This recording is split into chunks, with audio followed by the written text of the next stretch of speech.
What is up, everybody? Welcome back to another Pitching Ninja's Filthiest Pitches of the Day.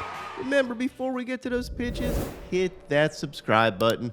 Join Ninja Nation, the fastest growing baseball community on YouTube. And now, without further ado, here are my filthiest pitches of the day.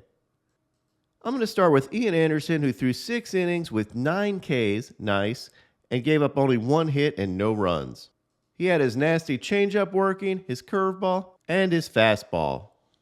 Paul Blackburn had this 6 slider on his way to 4 Ks and 5 scoreless innings.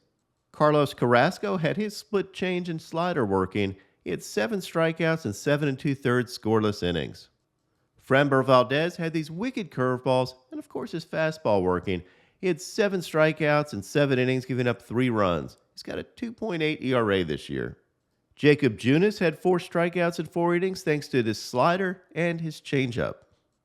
Nick Pivetta didn't have a great outing, but I did like this fastball and curveball overlay. You can really see how that elevated fastball sets up the curveball. Ross Stripling had this nasty 81-mile-an-hour changeup. Ranger Suarez really had his curveball and changeup working. He threw 6 scoreless innings with 8 strikeouts, giving up only 3 hits. Tyler Mahle had 7 Ks in 6 innings. Sonny Gray had these absolutely painted two-seamers. I mean, you can't place them there much better than that. He ended up with 5 strikeouts in 5 innings.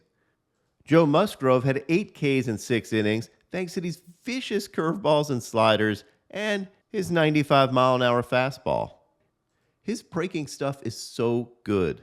You can see why opponents are hitting under 200 against both his curveball and his slider. But my filthiest starter from yesterday, that was Corey Kluber.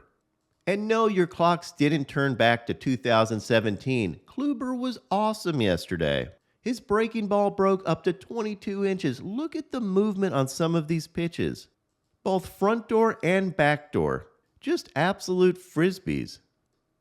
Here's an overlay of Kluber's two-seamer and that breaking ball, and you can see how far that breaking ball starts off the plate. And then it ends up virtually in the same spot as that two-seamer. That's nuts.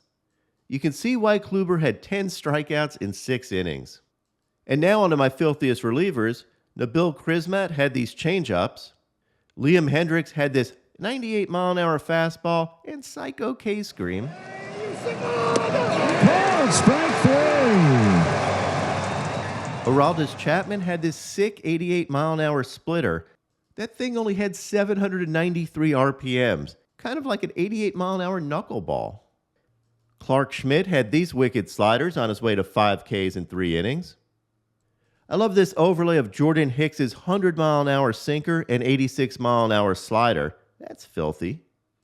Daniel Bard had a 100-mile-an-hour two-seamer. And my filthiest reliever of the day, well, that would be the always nasty Jhoan Duran. I mean, look at this stuff. He hits 102 miles an hour with his fastball, and then he's throwing 90-mile-an-hour curveballs. Yeah, there should be no such thing as a 90-mile-an-hour curveball, but here we are. And check out this overlay of a 102-mile-an-hour fastball and one of those 90-mile-an-hour curveballs. That is pure insanity. I love watching this dude pitch. And now, my Pitching Ninja moment of zen. If you put a tail on Jake Diekman throwing his cooler, does that make it any more zen?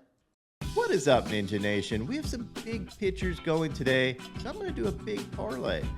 I'm going to take Jose Barrios for 7 Ks or more, Max Fried for 7 Ks or more, Dylan Cease for 9 Ks or more, and Shane McClanahan for 9 Ks or more, and we're going to parlay them. I figured it's Sunday. We may as well end the week with some flair. What would your picks of the day be?